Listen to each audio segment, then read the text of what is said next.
제4장 축복가정의 전통과 생활 예절. 축복가정의 전통과 생활 예절. 1. 축복가정의 생활법도. 1. 가법과 예절이 바로 서야 한다.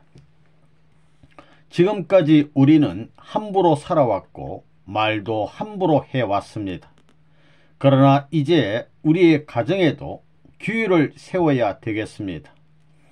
부모가 성이 난다고 자녀에게 마음대로 몽둥이를 들어 때리고 이놈의 망할 자식아 하는 세상적인 속된 말을 해서는 안 되겠습니다. 이제 모두가 일신되어야 하겠습니다. 하나님을 중심 삼고 말부터 태도부터 생활부터 일신된 입장에 서야 되겠다는 것입니다. 습관성이 있는 가정이 되어서는 안 됩니다. 가정은 사위 기대를 이룰 수 있는 기점입니다. 여기에는 가정의 일체화가 요구됩니다. 하나님이 바라는 본래의 기준 앞에 일치되어야 합니다. 종갓집이 흥하려면 선조로부터 내려온 가법이라든가 예법을 잘 받아들이고 실천해야 됩니다. 그렇지 않고 그까짓 것 될 대로 되라지 그것이 나하고 무슨 상관이야 하는 사람은 종갓집 자손이 될 수 없습니다. 만일 그런 사람은 종손으로 태어났다 하더라도 종손이 될 수 없는 것입니다. 우리들은 하나님으로부터 받은 순수한 혈통을 어떻게 보유할 것이냐가 문제입니다. 타락한 혈통이 아니라 순수한 혈통을 여하이 보존하느냐 하는 것입니다. 그를 위해 진심으로 염려하지 않으면 안 됩니다. 오염되지 않은 에덴 동산에서도 타락하였는데 이 죄악 세계에서 깨끗해진다는 것은 매우 어려운 문제가 아닐 수 없습니다. 죄악 세계에서 태어난 부모는 고생을 하더라도 축복받아 태어난 아이들에게는 오염되지 않은 환경을 만들어주지 않으면 안 됩니다. 우리들이 희생되더라도 이 세대를 위해 그러한 환경을 빨리 준비해야 되겠다고 하는 것이 선생님의 생각입니다. 서둘러야 합니다. 죄의 세계에서 해방받으려면 한국 국민이지만 내가 한국 국민이라는 관념을 갖지 말아야 합니다. 한국 국민이라 생각하기 이전에 나는 하나님의 사람이다, 하늘 백성이다, 하늘 사람이다 하는 관념을 가져야 합니다. 세계가 쓰고 있는 언어, 입고 있는 옷, 신고 있는 신발, 여자들이 쓰고 있는 화장품, 이러한 풍습과 습관 속에 스며든 죄의 근성을 무자비하게 끊을 수 있는 비수를 가는 생활을 해야 합니다. 이것이 죄의 세계에서 해방받을 수 있는 생활입니다.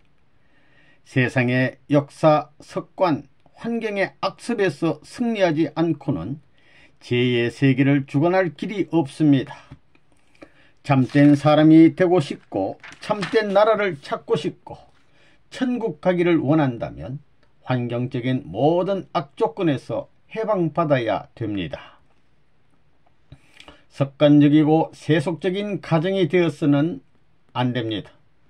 지금은 이렇지만 훗날에는 잘 될 것이다 라고 생각하면 안 됩니다. 이미 완전해야 합니다. 현재가 문제입니다. 과거와 현재가 완전해야 미래도 완전할 수 있습니다. 에덴 동산에서도 이러한 한날을 갖지 못한 것이 타락의 증거입니다. 과거, 현재, 미래가 일치될 수 있는 자리가 이상적인 자리입니다. 현재를 받쳐드릴 수 있어야 합니다. 땅 위에 영원한 발판이 될 수 있겠는가? 이것이 하나님의 소원입니다. 이것이 역사적인 종합점입니다. 이스라엘 민족이 가나안 복귀를 이룬 후에 멸망당했던 것은 그들이 기존 환경에 동화되고 습관화되었기 때문입니다. 그들은 보다 잘 살고 잘 먹고 사치하는 생활에 모든 정신을 쏟았기 때문에 멸망을 당했던 것입니다. 이방인이라 해도 부잣집이면 결혼을 했습니다. 또한 권력을 탐했고 지식을 좋아했습니다. 그들은 결국 기존 가난 문화에 동화되어 선민의 정신을 팔아먹었기 때문에 멸망했던 것입니다. 습관은 제일 고질인 나쁜 버릇이라는 겁니다. 여러분이 결혼 후 아이들을 기르면서 습관적인 생활을 하게 되면 그것이 몸에 굳어버립니다. 그러한 환경 속에서는 특별한 정성이나 기도를 할 시간이 없는 겁니다. 아이들이 곁에서 떠들어대니 기도할 수 있는 시간이 없다는 것입니다. 이제부터는 비수를 가지고 자를 것은 자르고 해부할 것은 해부해야 되겠습니다. 여러분 마음대로 해가지고는 안 되는 것입니다. 통일교회는 천국을 이루어야 할 교회이기 때문에 개인이 아니라 가정을 찾아야 하는 것입니다. 가정생활에서 본이 못되는 사람은 세계적인 지탄을 받을 것입니다. 온 천주적인 지탄을 받을 것입니다. 축복이란 책임을 하고야 귀한 것입니다. 남자는 주먹질, 여자는 입질을 하면 안 됩니다. 세상적인 욕을 해서는 안 됩니다. 무엇인가 달라야 합니다. 즉 가정은 소교회입니다. 하늘의 대행기관으로 해야 합니다. 하늘이 찾아가고 싶은 가정이 되어야 합니다. 최소한 세 가정은 한 살림을 해야 합니다. 특별히 오늘을 기해서 말해주고 싶은 것은 첫째, 많은 사람들이 왕래할 수 있는 가정이 되어야 합니다. 인화가 가장 중요합니다. 그리고 둘째는 하늘 가정끼리 단결해야 합니다. 최소한 3위기대 된 가정끼리만이라도 완전히 하나가 되어야 합니다. 우리는 개인 위주가 아니고 가정 위주입니다. 그렇다고 해서 가정만 중심 삼고 모든 것을 청산짓는 것이 아니라 전부 연결지어야 합니다. 그러므로 옛날 홀로 도회 생활을 하던 때의 노력 가지고는 안 됩니다. 옛날에 노력했던 것에 몇 배 이상 노력하겠다는 결의와 각오를 첨부시키지 않으면 안 됩니다. 악을 대해 도전해 나가는 생활은 까닥하면 지치고 후퇴하기 쉽습니다. 가정을 가졌을 때는 혼자일 때보다 몇 배 노력해야 합니다. 가정은 중심을 잡은 자리입니다. 우리는 현실을 피할 수 없습니다. 전후좌우 상하의 관계를 가정에서 이루어야 합니다.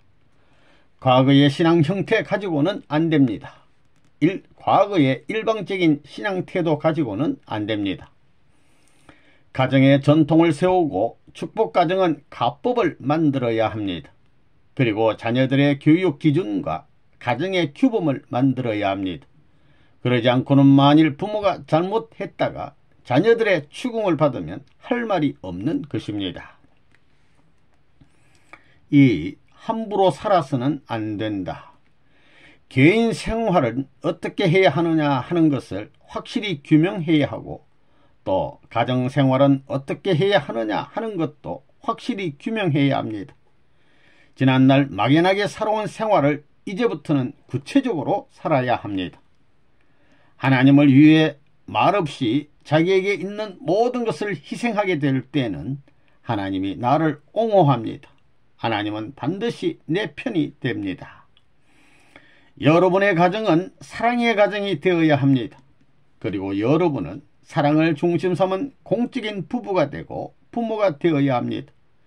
자기들을 중심 삼은 사적인 부부나 부모가 되지 말라는 것입니다. 부모가 하늘 가는 길에서 탈선하지 않으려고 온갖 정성을 다하면 자식들이 절대로 불효하지 못합니다. 가정을 복귀해야 합니다. 그 이상의 전도는 없습니다. 부부가 새벽에 일어나서 자녀의 손을 붙들고 눈물을 흘리며 기도해야 합니다. 그럼으로써 아버지나 어머니가 어디 가고 없을 때 자식들이 부모를 기다리면서 그리워하고 노래할 수 있어야 합니다. 혼자일 적에는 기도하면 모든 것이 되었습니다. 그러나 가정에서는 반대하는 사람이 있으면 그 십자가를 지고 본연의 기준까지 뚫고 나가야 합니다. 혼자는 객차와 같고 가정은 기관차와 같습니다. 개인이 실수한 것을 복귀하는 것은 간단합니다. 그러나 가정적으로 실수하면 파탄입니다. 자식들이 우리 아빠 좋아, 우리 엄마 좋아하고 아빠 엄마 좋아하는 걸 볼 때 그렇게 좋아하고 자랑하는 그것이 자식들의 안식의 보금자리입니다. 가정을 중심 삼고 아버지가 을 하면 아들도 싸, 아들이 을 하면 아버지도 싸 할 수 있는 기반이 필요합니다. 그러나 자식이 있다 한들 나라가 없으면 무슨 소용이 있겠어요? 나라가 없으면 1등이고 뭐고 아무 소용이 없는 것입니다. 축복가정은 모든 사람들의 소망의 표적입니다. 그러나 부과된 책임을 다하지 못하면 낭망의 가정이 됩니다. 2. 신앙생활로 본이 되는 가정. 1. 신앙생활이 자녀 교육이 된다. 주일날 예배시간 전에 먼저 나와 준비하는 사람 몇 명이나 되는지 생각해 보세요. 찬송가를 다 부르고 설교 시간이 딱 되면 그때 맞춰 들어옵니다. 그런 사람을 어떻게 뜻을 따라가는 사람이라고 할 수 있습니까? 아무리 변명해도 공적 생활을 하지 못하고 사적 생활을 하고 있다는 것입니다. 그러한 사람들에게는 소망을 걸고 기대할 아무런 내용이 없다는 것입니다.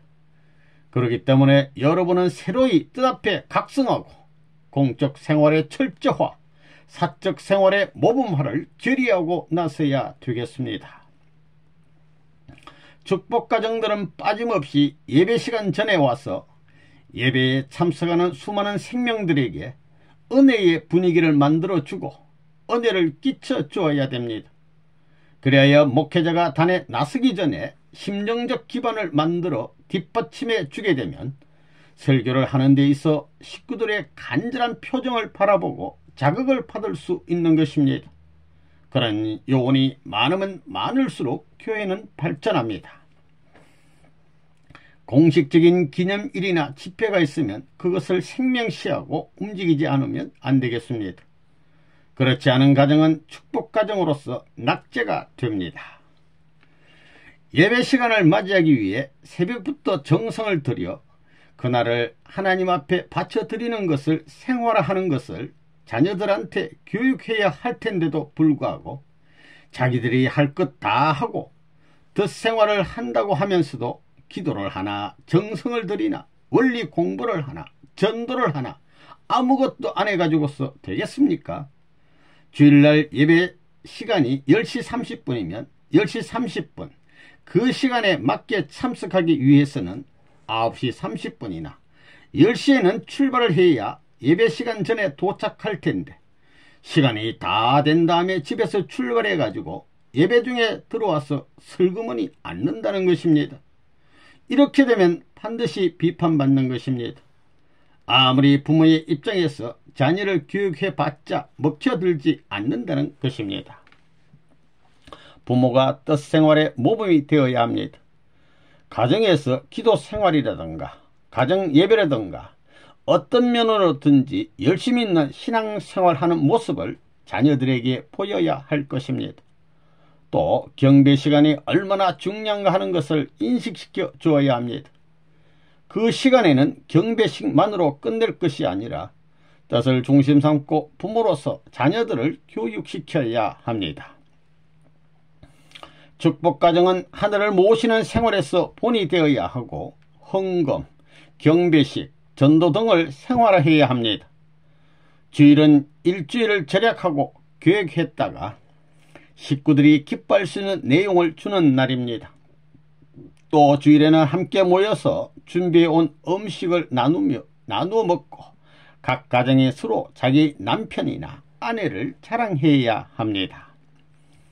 새벽 경배, 정성, 예배 시간을 엄수하지 못하면서 자기 아들, 딸이 잘 되기를 바라면 안 됩니다. 따라서 선생님을 중심 삼고 사위기대가 이루어져야 합니다. 그리고 여기에서 후손을 세우려면 부모가 잘해야 합니다. 축복가정은 주일이나 공적 집회 참석에 본이 되어야 합니다.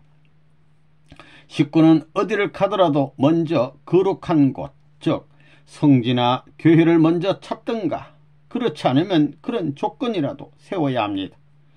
여러분 각자는 개인이로 돼 개인에만 머무를 존재가 아니라는 것을 명심해야 합니다. 또 여러분 각자는 선조의 입장에 서야 합니다. 각 가정은 흰 방석을 만들어야 합니다. 그리고 깨끗한 장소를 준비해서 그 방석에 앉아서 정성 들이는 시간을 갖도록 해야 합니다. 자나 깨나 먹거나 쉬나 보나 뭘 하든 전부 다 뜻을 중심 삼고 해야 됩니다. 정성을 다해 여러분의 부모를 전도해야 하겠습니다. 한 뜻 앞에 같이 하늘의 축복을 받아 축복 가정의 울타리를 만들게 되면 그 이상의 행복이 없는 것입니다. 2. 기도 생활은 밥 먹는 일보다 더 중요. 기도를 해야 됩니다. 기도 시간을 정할 때는 새벽에 해보고, 아침에 해보고, 점심에 해보고, 저녁에도 해보고, 밤에도 10시에 하든지 12시에 하든지 해보라는 것입니다. 그렇게 단연간 기도 생활을 해봐서 몇 시에서 몇 시까지 기도하는 것이 자기에게 제일 맞는 시간인지를 알아야 합니다. 그것을 알아가지고 자기에게 맞는 시간에 정성을 들이라는 것입니다. 될 수 있으면 은혜 기준이 높은 사람을 중심 삼고 같이 기도하라는 것입니다. 그러면 그 사람으로 말미암아 은혜 받는 것입니다. 만일 남편이 자기보다 은혜의 기준이 높고 신앙생활도 모범이 되면 그 남편으로 말미암아 은혜를 받게 되는 것입니다. 그렇게 은혜를 받게 되면 남편이 세상에 없는 미남으로 보인다는 것입니다. 또 남편이 아내를 통해 은혜를 받게 되면 그 아내가 그렇게 미인일 수 없다는 것입니다. 세상의 여자 중에 제일이라는 것입니다. 원래 부부는 그래야 됩니다. 그래서 눈만 뜨면 바라보고 싶고 밤을 새워가면서 속닥속닥 얘기하고 싶어지게 된다는 것입니다. 그것은 망하는 일이 아니라 흥하는 일입니다. 밥 먹는 시간이 하루에 얼마나 되나요? 1시간 반은 되지요. 하루에 평균 1시간 반을 밥을 먹고 삽니다. 영적인 일은 밥 먹는 시간보다 더 많이 투입해야 된다는 겁니다. 그건 선생님이 지금까지 단연간 신앙생활을 하면서 알게 된 겁니다. 기도는 반드시 이루어지는 것입니다. 기도함으로 힘을 받습니다. 기도함으로 앞으로 이 문제가 어떻게 벌어진다는 전망을 다 가르쳐 줍니다. 어떤 일은 어떻게 하고 어떤 일은 어떻게 하는 것이다 하고 가르쳐 줍니다. 그걸 알아야 큰 일을 할 수 있습니다. 기도서만이 그 길을 개척할 수 있는 것입니다. 기도가 밥 먹는 것보다 중요하다는 것을 알아야 됩니다. 우리들이 가야 할 길은 어차피 헤쳐나가야 할 길이요. 생활할수록 우리의 힘만 가지고는 불가능한 것을 느끼게 됩니다. 그렇기 때문에 신앙자는 기도를 하지 않으면 안 되는 것을 알아야 됩니다. 기도하십시오. 기도는 심정의 보급 창고입니다. 시간이 없으면 하는 일을 통해서라도 기도할 수 있어야 합니다. 빨래를 하면서도 길을 가면서도 기도해야 합니다. 창고에 자꾸 쌓여야지 비면 안 되는 것입니다. 늘 기도하는 생활을 하지 않고는 뜻길을 못 갑니다. 여러분은 생활하는 데에서 돈을 생각하지 말고 뜻을 먼저 생각해야 합니다. 여러분들은 하나님의 백을 가질 수 있는 하나님의 아들딸이 됐습니까? 하나님을 백으로 삼으려면 항상 하나님이 같이 하고 여러분들이 하나님과 같이 할 수 있는 사람이 돼 있어야 합니다. 강아지 새끼 모양으로 어미 품을 떠나서 혼자 다니다간 어미의 보호를 못 받는 것입니다. 3. 축복가정은 족장. 1968년도에 430가정을 축복할 때 선생님이 지시한 바와 같이 종족적 메시아가 되라는 것입니다. 그 사명을 해야 합니다. 선생님을 중심 삼고 협회에 36가정이 조직되어 있듯이 김씨는 김씨 가문에서 먼저 축복받은 가정을 중심 삼고 김씨 가문에 36가정형이 있어야 됩니다. 36가정이 못되면 12가정형의 조상이라도 되어야 합니다. 그래야 여러분들이 여러분 시족의 조상이 되어 새로운 지파 편성을 해야 됩니다. 그것이 12지파형인데 그것을 형성하면 그 12지파권 내에 전부 들어가는 것입니다. 이것이 직계 종족입니다. 현재의 축복가정들은 전통의 조상이기 때문에 중요합니다. 종족 앞에 메시아적 가정이 되어야 전통이 세워지는 것입니다. 이제부터는 축복가정을 중심 삼고 종족이 이루어져 나오게 됩니다.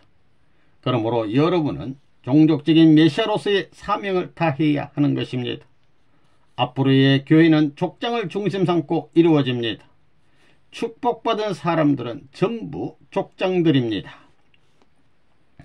이제 새로운 가정과 종족의 기반을 닦았기 때문에 종족복귀라는 역사적으로 놀라운 혜택권 내에 들어온 것입니다. 그래야 여러분에게는 아버지, 어머니에게 전도할 수 있고 형님, 누나 앞에 전도할 수 있는 때가 도래한 것입니다. 복귀 역사가 가정을 찾기 위한 것인데 다른 가정을 복귀시키는 것보다 자기 혈육을 통해 복귀하면 얼마나 빠르겠습니까? 여러분의 부모나 형제들을 전도하라는 이야기를 들을 수 있는 것은 선생님 일대에 있어서는 꿈같은 이야기입니다. 여러분은 그 기반 위에서 여러분 당대에 종족적 기반을 가질 수 있다는 것입니다. 그러니 얼마나 영광입니까? 이것을 알고 감사해야 하는데도 불구하고 그 책임을 감당하지 못하게 되면 그 가정이 책임 추궁을 안 받겠느냐 말입니다. 이런 입장에서 책임도 책임이지만 이제는 그 가정이 종족적 메시아의 사명을 감당해야 합니다. 지옥이란 것은 한번 걸려들면 벗어날 수 없는 곳입니다. 그런데도 여러분은 자기의 어머니, 아버지 그리고 친척이 지옥에 간다는 것을 실감하지 못합니다. 그저 어떻게 되겠지 하고 그만입니다. 그러나 사랑하는 부모가 진짜 지옥에 간다고 생각해 보세요. 세상의 감옥에만 들어간다고 해도 울고불고 하면서 별의별 짓을 다 해서라도 끌어내려고 하는 것이 인정이거늘 하물며 천정으로 맺어진 아들딸이 자기의 부모와 친척, 형제와 자매 모두가 영원히 나올 수 없는 감옥에 간다는 것을 안다면 그렇게 하겠어요? 축복가정의 남자는 예수님의 실체 입장이고 여자는 성신의 실체 입장입니다. 즉 예수와 성신이 이스라엘 민족을 구하겠다고 나선 것처럼 살아서 이 민족을 구하겠다고 주저하지 않고 나선 입장이 바로 축복가정의 입장입니다. 그러므로 축복가정은 종족적인 메시아로 출발할 수 있습니다. 여러분은 가정을 이끌고 이스라엘 땅을 찾아가야 하겠습니다. 여러분에게는 그런 책임이 있습니다. 이스라엘의 12지파가 자기가 분배받은 땅을 찾아가야 했던 것과 마찬가지로 여러분은 이제 가정을 이끌고 종족적인 터전의 상속지를 찾아가야 합니다. 여러분들을 종족적 메시아로 보낸 것은 뭐냐? 옛날에는 예수님이 영계에서 이 지상에 종적인 과정을 통해 보냈지만 오늘날 문 총재는 하늘을 대표한 하나님 자리에서 종족을 대표할 수 있는 메시아형의 수만 가정을 세계에 파송한 겁니다. 이제는 안 망합니다.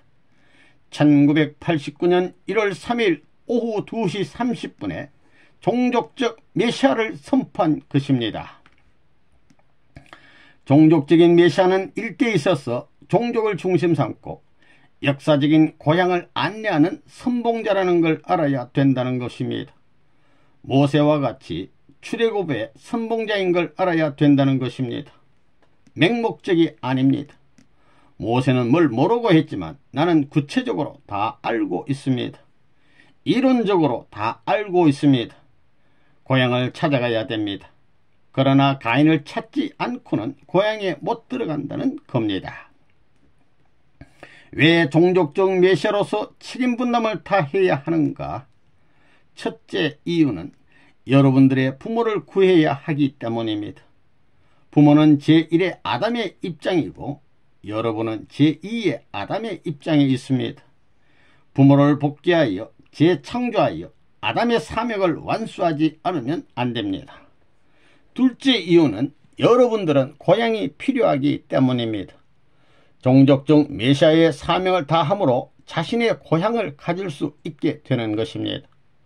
결국은 종족적 메시아의 책임 분담을 다해야 하는 이유는 아담 가정의 완성을 위한 것입니다. 구체적으로는 종족을 교육해야 하는 것입니다. 개인이 안식하려면 가정이 없어가지고는 안 되겠기 때문에 지금까지 통일교회는 가정을 찾기 위해 싸워나온 겁니다. 또 가정에 안식하려면 종족권이 없어가지고는 안 됩니다. 종족이 울타리가 되어 불어오는 바람과 그 외 모든 것을 막아줄 수 있는 책임을 대신하는 그런 무대를 만들지 않고는 편안한 가정에서 생존할 수 없는 겁니다. 그러려면 친척들을 중심 삼고 족장이 되라는 것입니다. 족장이 되면 싸움이 일어나도 동네방네 친척들이 일선에 나가서 싸우기 때문에 족장은 작전을 지휘하면서 쉴 수 있는 것입니다. 그래서 여러분에게 선생님은 종족적 메시아의 사명을 하라고 한 것입니다. 그 다음에는 국가적 메시아의 사명을 하라는 것입니다. 앞으로 세계에 나가서 전도를 하게 되면 국가적 메시아의 사명을 하는 겁니다. 여러분들은 김씨면 김씨 가문의 메시아와 마찬가지의 사명을 해야 됩니다. 김씨 가문이면 김씨 가문, 박씨 가문이면 박씨 가문에 있어서 하늘나라를 창건하는데 이 종족을 대표해서 내가 메시아다라고 생각하라는 겁니다. 구주라고 생각하라는 겁니다. 김씨 가문을 구해주는 구세주라고 생각해야 합니다. 그러기 위해서는 전체 김씨 가문을 대신하여 제사장적인 책임을 해야 됩니다. 이제 최후에 남은 종착지가 뭐냐, 해결 방법은 뭐냐 이겁니다. 모든 벽을 다 헐고 처방을 하는데 이와 같은 혜택을 받으려면 어떻게 해야 되느냐, 종족적 메시아가 되라 이겁니다. 종족적 메시아, 요것만 끝내면 개인적 참소조건, 가정적 참소조건, 종족적 참소조건, 민족적 참소조건, 국가적, 세계적 참소조건을 제시할 그 무엇도 다 없어진다 이겁니다.